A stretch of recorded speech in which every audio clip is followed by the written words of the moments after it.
감사합니다. 이 자리에 나와서 함께 예배드리시는 모든 성도님들께 말씀 충만하시고 성령 충만하시는 은혜가 가득하시길 주님의 이름으로 축원합니다. 오늘 본문인 시편 7편은 이제 다윗의 시가연 베냐민인 구시의 말을 따라 여호와께 드린 노래라는 표제가 붙어 있습니다. 여기서 시가연이라는 단어는 아마 음악 용어로 추정되지만 정확한 의미는 알 수가 없습니다. 또 구시라는 인물이 누구인지도 우리는 알 수 없죠. 다만 오늘 시편 7편을 포함하여서 다윗의 전반적인 상황을 우리가 고려할 때 아마도 베냐민 사람 구시가 다윗에 대해 나쁜 말들을 하던 상황일 거라고 추측할 수 있는 것이죠. 아마 다윗이 왕위에 오른 직후 초반 치세 중일 것입니다. 다윗의 생애에 아마 베냐민 지파는 다윗에게 대적하거나 혹은 거부감을 가지고 있었습니다. 그래서 아마도 그의 전 왕인 사울이 베냐민 지파였기 때문인 것이죠. 그래서 실제 사울이 통치하던 시기에 베냐민 지파는 많은 특혜를 받았었다라고 합니다. 그러다가 다윗으로 왕조가 바뀌면서 그 특혜가 사라졌던 것이죠.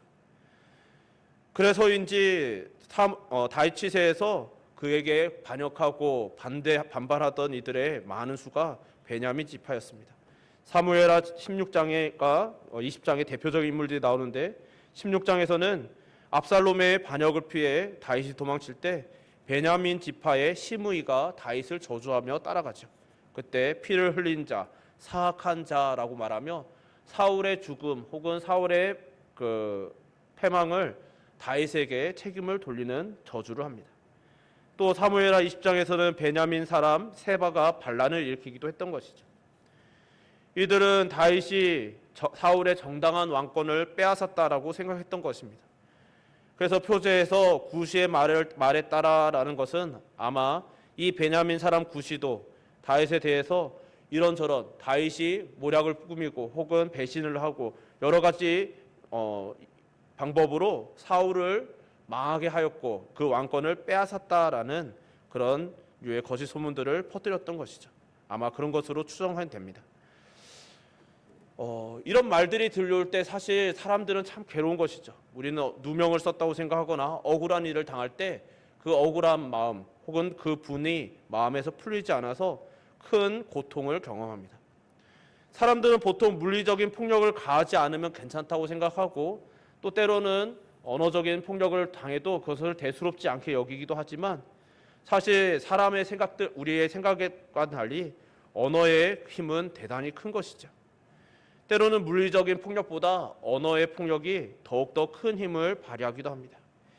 최근에 온라인에서 어떤 거짓말을 하던 사람의 거짓말이 들켰습니다.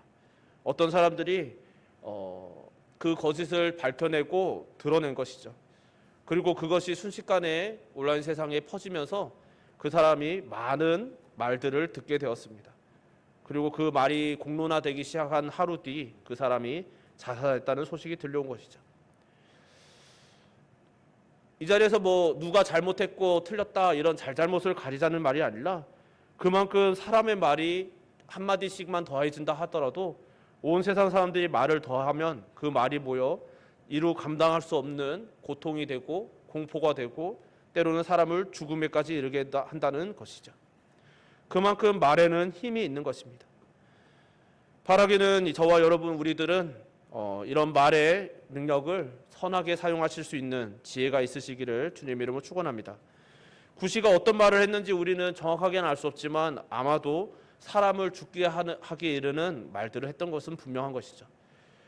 왜냐하면 표제와 본문의 내용을 볼 때 다윗은 매우 억울한 말들에 노출된 상황이 확실하기 때문입니다. 구시의 말은 결국 다윗을 공격할 뿐만 아니라 다윗 왕국, 다윗의 통치의 모든 도덕적인 기초를 허무는 말이었을 것입니다. 그런 종류의 말들은 또 혹은 그런 의혹들은 설사 그것이 거짓으로 밝혀진다 하더라도 여전히 사람 마음 한켠에 남아서 나쁜 그런 영향력을 끼치는 것이죠. 어떤 의심이 품게 되고 독버섯처럼 그 의심이 자라나게 되어서 그 나라와 그 왕국과 통치를 좀먹을 수 있는 것들이었죠. 사실 사람은 그 죄성 때문에 남을 비판하거나 혹은 그가 곤란에 처하는 것을 즐기는 성향들이 내재되어 있습니다. 그리고 그런 부정적인 말들에 더욱 귀를 기울인 것이죠. 오늘날 이 시대에도 부정적인 뉴스는 순식간에 퍼져나가지만 그것이 오보였다는 소식은 잘 퍼지지 않는다고 하는 것이죠. 이런 것은 옛날 우리 속담에도 아니 땐 굴뚝에 연기 나랴라는 말이 있듯이 인류 보편적으로 역사상 인류의 보편적인 인식인 것이죠. 악소문이 나는 것들, 그런 소문에는 이유가 있을 것이다라는 심리가 내재되어 있기 때문에 그런 것들을 들으면 그것을 마음 한켠에 사람들은 인식하고 새기게 되는 것입니다.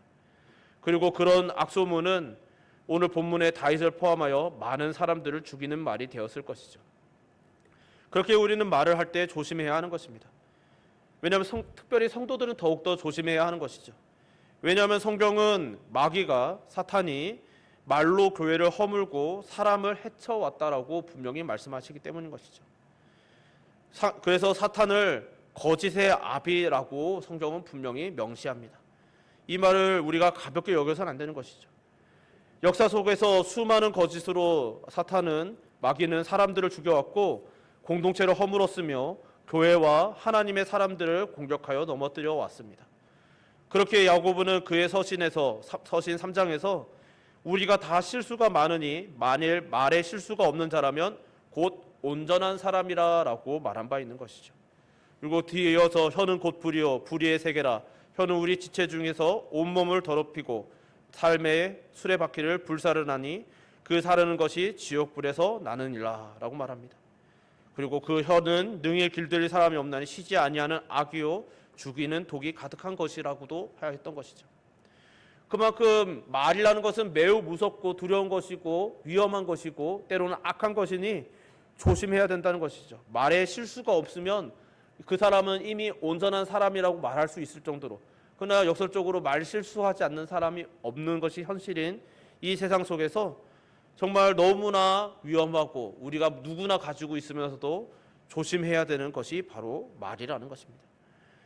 이 외에도 신구약을 통틀어서 그 중에서도 비방과 관련된 수많은 말씀들이 우리에게 경계의 교훈을 주고 있는 것이죠. 이때 성경이 말하는 비방이라는 단어의 문자적인 의미는 뒤에서 물어버리는 것을 말합니다. 그리고 수건거린다는 것은 다른 사람들이 들을 수 없도록 뒤에서 속삭이는 것을 말하는 것이죠. 물론 이런 말들을 하는 사람들이 다 거짓을 말하는 것은 아닙니다. 때로는 진실을 말하고 그 진실을 고발하는 것이기도 하죠. 그러나 그냥 그저 때로는 조심스러워서 그냥 조심스럽게 수군거리는 것일 수도 있습니다.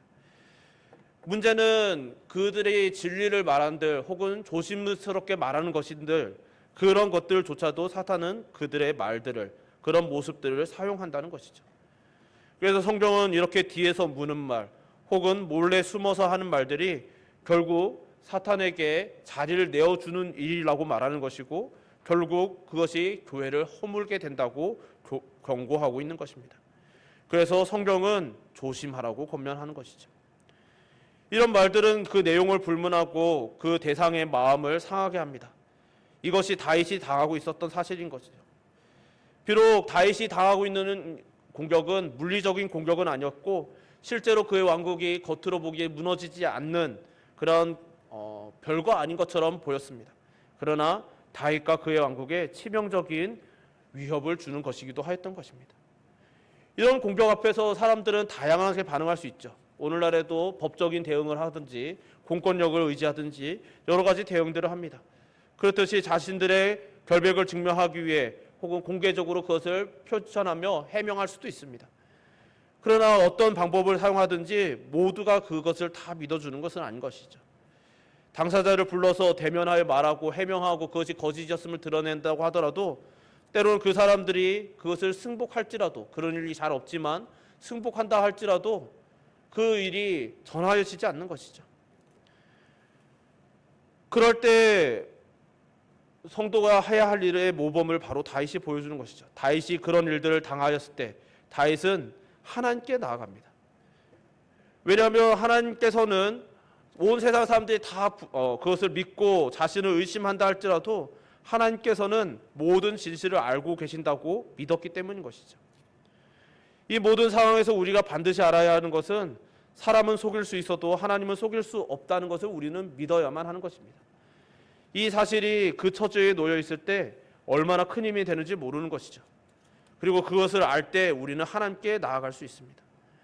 이런 말씀은 이런 상황에서 우리가 어떻게 해야 하는지를 분명하게 보여주는 것입니다. 믿음의 사람들이 이런 상황에서 했던 것은, 취해야 했던 행동인 것은 바로 언제나 하나님께 나아가는 것이기 때문입니다. 그래서 다윗은 하나님께 자신이 처해 있는 이 상황에서 건져달라고 간구하고 있습니다. 그리고 하나님께 피하는 것이죠. 이런 말의 덫과 말의 그물에서 구원해 주실 수 있는 분은 오직 하나님밖에 없음을 알았기 때문입니다. 그래서 어떻게 알았을까요? 바로 언약을 기억했기 때문인 것이죠. 그래서 다윗은 하나님을 부를 때 여호와 내 하나님이여라고 부르는 것이죠. 우리가 모두 아듯이 여호와는 언약의 하나님을 부르는 호칭이죠. 그렇기 때문에 여호와 내 하나님이여라는 것은 언약의 하나님께서 나를 그 언약을 기억해 주십시오라는 부름이 내포되어 있는 것이죠. 그래서 이 언약은 하나님께서 다윗의 하나님이 되어 주시고 다윗이 하나님의 백성이 되게 하는 것이었습니다. 그래서 이 언약을 신실하게 이루실 하나님께 나아가면서 다윗은 내 하나님이라고 부르는 것이죠. 구시의 말과 그 말을 듣고 그 거짓 비방을 반복해서 말하는 모든 자들을 염두에 두고 나를 쫓아오는 모든 자들에게서 나를 구원해 달라고 기도하고 있는 것입니다. 다윗은 더 나아가 하나님께서 건져주지 않으시면 그들은 잔인한 사자와 같이 자기를 찢고 뜯을 것이라고 호소하는 것이죠. 그리고 이렇게 자신이 호소할 수 있는 근거를 3절 이하에 아뢰입니다. 3절에서 5절까지 다윗은 거의 맹세 같은 말을 하죠. 자신은 저들의 말처럼 행하지 않았다라고 거의 맹세처럼 부르짖습니다. 그리고 8절에서는 여호와여 나의 의와 나의 성실함을 따라 나를 심판하소서라고 말하고 있는 것이죠. 다윗은 그들의 비방과는 아무 상관이 없었습니다. 그래서 재판장이신 하나님께서 심판해 주시기를 구하는 것이죠. 하나님 앞에서 제대로 된 삶을 살았기 때문에 그의 기도에는 힘이 있었습니다. 그 힘은 하나님께 나아갈 때 그의 마음에 담대함과 확신이 임하는 것입니다. 이에 대해 사도 요한은 그의 서신 요한일서에서 우리 마음이 책망할 것이 없으면 하나님 앞에서 담대함을 얻는다고 가르치는 것이죠. 물론 우리의 선한 마음, 바른 삶이 우리의 기도를 더 효력 있게 하는 것은 아닙니다. 그 누구도 우리가 자신의 의로 하나님 앞에 설 수 있는 자는 없기 때문인 것이죠. 그래 나는 이만큼 의로우니 내 기도를 들어주세요라고 말할 수 있는 사람은 아무도 없습니다. 우리는 오직 예수 그리스도의 그 의로우심을 옷 입고 하나님 앞에 설 수 있을 뿐인 것이죠. 그러나 동시에 그리스도의 의를 옷 입었기 때문에 우리는 그것에 의지하여서 하나님께 고소할 수 있는 것입니다. 비슷한 굳이 예를 든다면 이 세상 법복이 그러한 것이죠. 이 세상의 법조인들, 특별히 검사든지 재판장들이 그들도 한낱 인간에 불과하지만 법복을 입고 있을 때, 그들이 법관의 옷을 입고 검사의 옷을 입고 있을 때 그들에게 그 권위가 힘입어져서 그들이 고소할 권리와 판결할 권리를 얻는 것처럼 우리도 그리스도의 의를 옷 입었기 때문에 이 세상에 대하여 고소할 수 있는 것이죠. 그래서 우리는 그리스도의 의를 옷 입었기에 그리스도 안에서 우리의 억울함을 호소합니다. 그리고 이 세상에 벌어지는 불의에 대해서 하나님께 호소할 수 있는 것입니다. 내가 하지 않은 부당한 비난, 억울함을 호소할 수 있습니다. 이 세상에서 벌어지는 불의한 일에 대해서 하나님께 탄원할 수 있는 것이죠. 때로는 우리 이웃의 억울함을 호소할 수 있는 것이죠. 여기서 다윗의 이런 모습이 인간적으로도 얼마나 대단한 모습인지 우리는 깨달을 수 있는 부분이 있습니다. 이렇게 하나님께 호소하고 탄원하고 있는 다윗은 왕이라는 것이죠. 왕은 우리가 모두 알듯이 당대의 무소불위의 권력을 가집니다. 그것도 전쟁에 나가면 승리하고 있었던 전쟁의 왕이었고 그는 정복군주였고 그렇기 때문에 다윗은 지금도 이스라엘 사람들은 그 다윗의 치세를 그리워할 정도로 다윗을 존경하고 다윗을 매우 사랑하였던 것이죠. 그에게는 무력과 권세가 있었습니다. 힘도 있었습니다. 그리고 자신에게는 명예도 있었습니다. 그런데 다윗은 자신의 손에 있는 그 권력과 힘을 사용하지 않는 것이죠. 자신의 억울함을 풀기 위해서 자신의 권위와 자신의 능력을 권세를 사용하지 않고 자신의 억울함을 하나님께 맡겨드리고 있습니다. 이때 다윗에게 여유가 있어서 자신만만하게 하나님 당신께서는 내 마음을 아시죠? 나의 사정을 아시죠? 라고 여유롭게 구하는 것도 아닙니다. 오늘 본문 말씀을 보면 다윗은 자신이 이미 죽을 것 같다, 이 말 때문에 죽을 것 같은 상황입니다 라고 간절하게 절박하게 호소합니다. 절박하게 하나님께 탄원하고 있습니다. 그리고 하나님께 맡겨드릴 때 그를 6절에 일어나사 막으시며 깨소서, 7절에는 돌아오소서, 8절에는 심판하소서, 9절에는 끊고 세우소서라는 말들을 계속해서 반복하면서 자신이 얼마나 절박하게 이 기도를 하고 있는지 호소하고 있는 것이죠. 그리고 7절에 민족들의 모임이 주를 두르게 하시고 라고 말하는 것입니다. 이 말은 하나님께서 자신의 억울함, 다윗의 억울함을 알아주시는 것으로 충분하지 않다, 내 억울함을 하나님 온 세상에 드러나게 해주십시오라고 구하고 있는 것입니다. 너무너무 억울하니까 온 세상에 자신의 결백이 드러나게 해달라고 간절하게 호소하고 있는 것이죠. 다윗이 이 기도를 할 때 하나님께 여유 있게 나는 하나님만 믿어주시면 괜찮아요 라고 하는 것도 아니고, 하나님 저는 괜찮습니다, 하나님 그러나 이 모든 것들을 아시죠? 라고 여유 있게 그냥 기도하는 것이 아니라 자신이 지금 죽을 것 같은 절박한 마음으로 하나님 앞에 정말 간절하게, 정말 급박하게 호소하고 있는 것이죠. 자신의 억울함을 푸는데 인간의 방법이 아니라 하나님의 섭리를 구하고 있는 것입니다. 9절에서 다윗은 의로우신 하나님이 사람의 마음과 양심을 감찰하시나이다 라고 고백하는 것이죠. 왜냐하면 하나님께서는 자신의 행동뿐 아니라 자신의 생각과 양심, 모든 동기들을 알고 계시다라고 말하는 것입니다. 그래서 다윗은 그런 하나님 앞에서 자신은 살아가고 있기 때문에 하나님께서는 이 일을, 자신의 옳음을, 자신의 무죄함을 드러내 주실 수 있다라고 고백하는 것이죠. 또한 이것이 우리 모든 성도들의 고백이자 삶이기도 한 것입니다. 성도는 하나님께서 자신의 생각과 양심을 감찰하시는 하나님이신 것을 알기 때문에 스스로 속이지 않게 됩니다. 우리의 모든 것은 다 하나님 앞에 드러날 것임을 알고 살아가지요. 우리가 이 세상에서 좀 착한 사람이어서, 우리가 근본적으로 선하기 때문에 이 세상에서 선을 행하고 죄를 범하지 않으려고 겸비하며 살아가는 자들인 것이 아니라, 우리는 마침내 하나님 앞에 모든 것이 드러나는 것을 알고 있기 때문에 하나님 앞에서 조심하며 하나님 앞에서 살아가기를, 말씀 앞에서 살아가기를 구하고 또 애쓰고 또 하나님 앞에 간구하는 자들인 것이죠. 간절히 바라기는 하나님을 더 많이 알아가심으로 이런 경외를 잃지 않고 살아가시는 저 여러분, 우리 모두가 되시기를 주님의 이름으로 축원합니다. 다윗은 계속해서 자신의 하나님을 고백하는 것이죠. 그는 10절에 마음이 정직한 자를 구원하시는 하나님을 아는 지식 위에 자기의 방패는 하나님께 있다는 고백을 더하고 있습니다. 11절에서는 하나님께서는 매일 일어나는 죄악으로 인하여 매일 분노하시는 의로우신 재판장이심을 고백합니다. 이것은 자신에게 행해지는 악에도 하나님께서 분노하고 계실 것이라는 확신인 것이죠. 또한 12절에는 그러므로 죄인이 살 길은 회개밖에 없음을 고백하는 것이죠. 그러니 회개하지 않는 죄인들을 향해 하나님의 칼이 뽑혀졌고 활시기가 당겨졌다라고 죄인들을 향하여 경고합니다.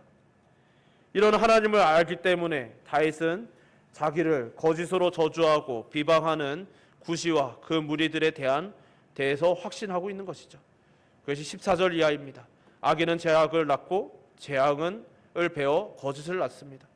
그들이 경건한 자를 넘어뜨리려고 판 웅덩이는 결국 그들 자신을 빠뜨릴 것이고, 그들이 낳은 재앙은 그들의 머리로 돌아갈 것입니다. 결국 부끄러움을 당하는 것은 죄인 자신들인 것이죠. 그것도 자신들의 꾀에, 자신들의 죄에 자신들이 당하게 될 것입니다. 그렇게 17절에 이르면 우리는 놀라운 고백을 보게 되는 것이죠. 우리 17절 말씀을 우리 한번 합독해 볼까요? 17절입니다. 내가 여호와께 그의 의를 따라 감사하며 지존하신 여호와의 이름을 찬양하리로다. 아멘. 분명히 다윗은 억울함을 호소하기 위해 하나님께 기도하였습니다. 근데 기도하던 중에 그의 억울함은 사라지고 감사로 바뀌는 것을 보는 것이죠. 이렇게 기도를 마무리하고 있는 것입니다. 내가 여호와께 그의 의를 따라 감사하며 지존하신 여호와의 이름을 찬양하리로다. 다윗이 이렇게 자신의 억울함을 넘어 하나님께 감사와 찬양을 드릴 수 있었던 것은 그가 자신의 하나님을 알았기 때문인 것이죠. 자신의 하나님께서 바로 의로우신 하나님이심을 알았습니다. 하나님께서 의로우시다는 것이 그에게 기쁨과 감사와 찬송의 이유가 되었다는 것이죠. 이런 경험을 우리 모두 하지 않습니까? 우리 모두 하고 있는 줄 믿습니다. 저 또한 사역을 하면서 모든 인생을 통틀지 않더라도 사역을 하면서 이 길을 걷던 중에 억울한 소문의 주인공이 된 적도 있습니다. 어떤 소문, 여러 많은 소문들이 있지만 제가 총각이던 시절에 제가 결혼해서 자식도 있는데 총각 행세한다는 소문도 있었습니다. 여러 가지 누명들, 소문들, 혹은 억울한 일들, 또 제가 일한 결과를 빼앗긴 일들 포함하여서 너무나 많은 억울함들이 있었던 것이죠. 그래서 제 마음의 깊은 어두움도 직면해 본 적이 있습니다. 그럼에도 불구하고 여전히 나의 하나님, 우리의 하나님을 예배하며 이 사명의 길 위에 서 있을 수 있었던 것은 단 한 가지, 나의 하나님 그분은 의로우시며 마침내 모든 것이 합력하여 선을 이루어 주실 분이심을 믿었고, 또 여호와의 존전 앞에 서는 날 그 모든 일은 결국 신원되어질 것이라는 것을 믿었기 때문입니다. 하나님께서는 의로우시다는 사실, 하나님께서는 결국 모든 불의와 부정과 잘못으로 인한을 그분의 완전한 의로우심으로 바로 잡아 주실 것을 믿었습니다. 그것을 다윗 또한 믿었고 모든 믿음의 선진들이 믿어왔고 지금 우리도 함께 믿고 있는 믿음인 것이죠. 이것이 우리에게 기쁨과 감사와 찬송이 되는 것인 줄 믿습니다. 성도에게는 이 사실이 기쁨이요 감격인 것이죠. 의로우신 나의 하나님께서 온 세상에 완전한 정의를 세우실 것입니다. 다윗은 그것을 알기 때문에 지금은 내가 억울한 일을 당하지만 믿음의 인내로 하나님께 나아갈 힘을 얻었습니다.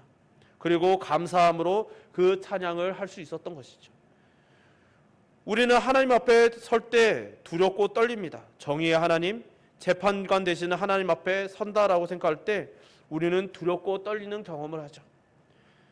그 누구도 하나님 앞에 설 때 그 정의를 내세울 수 없음을 알기 때문인 것입니다.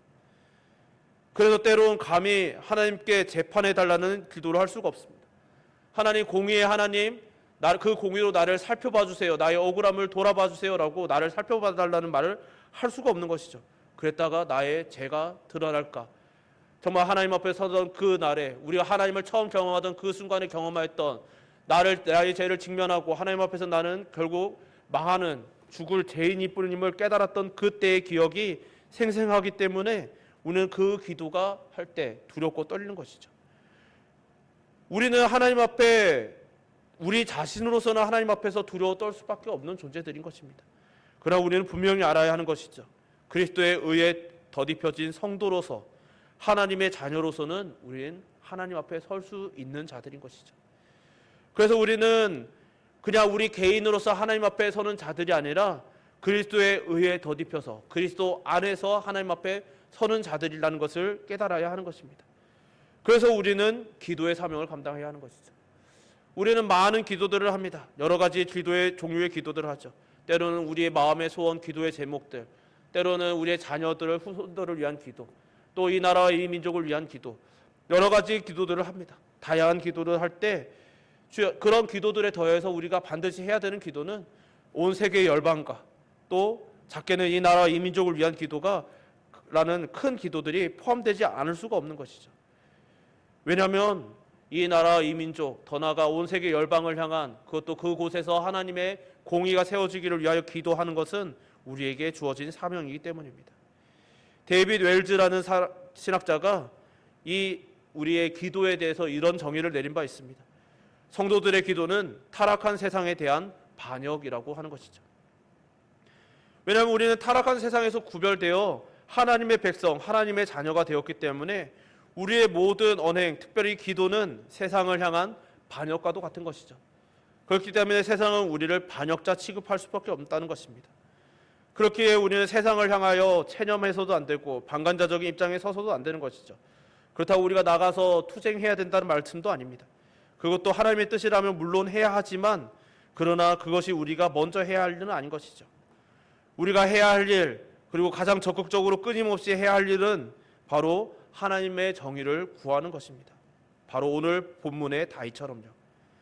다윗은 자신에게 정의를 실현할 수 있는 힘이 없다는 것을 인정하였습니다. 그에게는 인간의 눈으로 볼 때는 그 정의를 행할 수 있는 능력이 있었습니다. 왕이죠. 다윗의 그 나라에서 다윗보다 힘있고 능력 있는 사람이 어디에 있었습니까? 그는 그 나라의 가장 큰 재판관이고 그 나라의 가장 큰 권세자이며 가장 큰 명성을 가지고 있었고 그의 말엔 가장 큰 힘이 있었습니다. 그러나 그는 자신이 정의를 실현할 힘이 없다라고 하나님 앞에 인정하고 나아갔습니다. 그는 왕이었습니다. 그에겐 군대도 있었고 권력도 있고 명성도 있었지만 이런 힘들이 정의를 실현할 수 없다고 하나님께 아뢰며 하나님께서 정의를 실현해 달라고 기도했던 것입니다. 그러면서 지금 눈앞에 벌어지는 불의를 고소하고 있는 것이죠.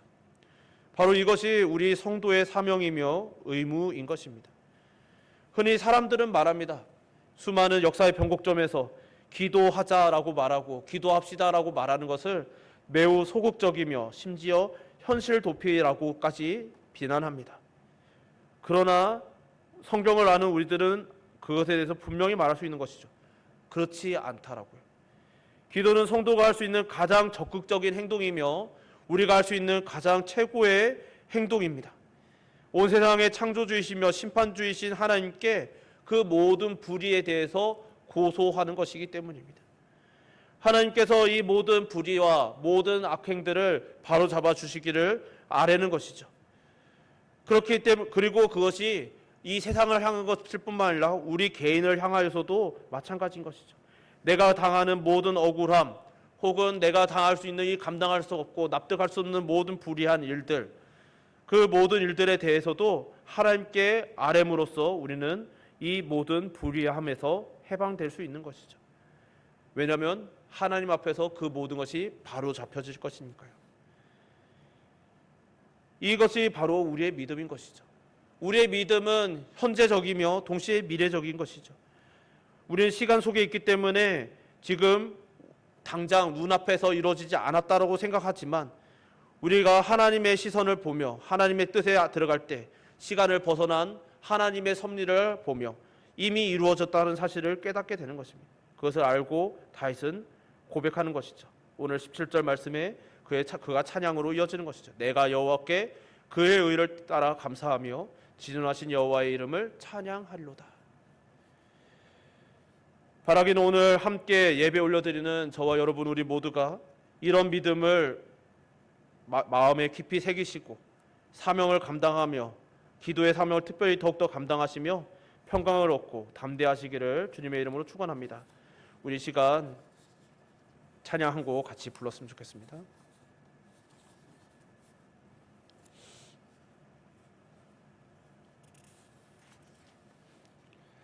말씀 가사를 생각하면서 우리 같이 찬양했으면 좋겠어요.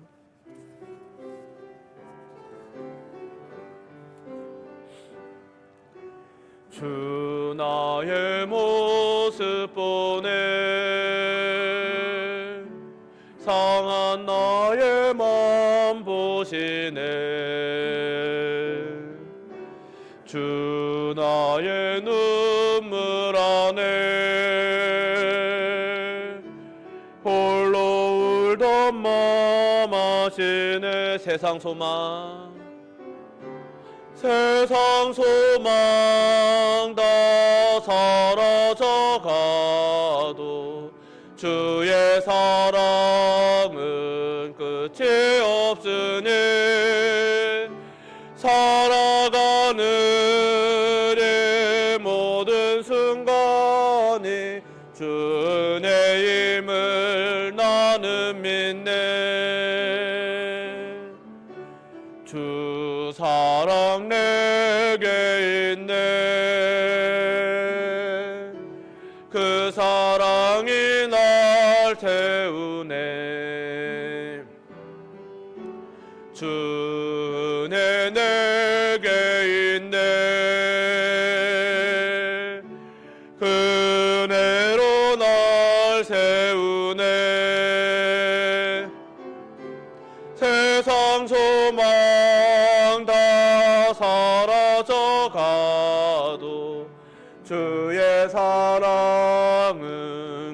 없으니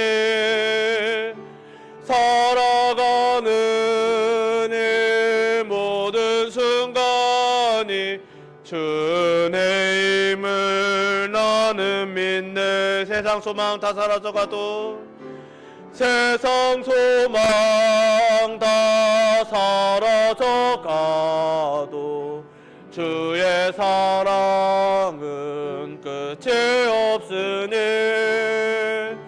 살아가는 이 모든 순간이 주의 힘을 나는 믿네. 우리 함께 기도합시다. 하나님, 우리가 이 세상에서 죄인임을 알기에 때로는 위축되고 감히 하나님 앞에 나갈 수 없는 그 모든 순간에도 다윗의 깨달음이, 다윗의 이 고백이 우리의 마음을 사로잡기를 소망합니다.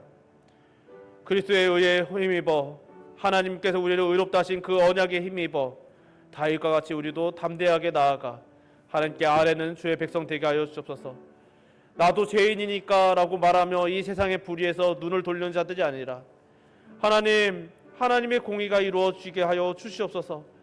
이 세상 열방 전쟁의 소문이 가득하여져고 서로를 미워하고 증오하는 이 연세가 끊어지지 않는 이때 하나님, 이 땅의 모든 불의한 일들을 멈춰 주시고 전쟁을 그쳐 주시고 서로를 미워하고 증오하는 일이 멈춰지게 하시며 더 나아가 이 땅에 화목의 역사가 임하게 하여 주시옵소서.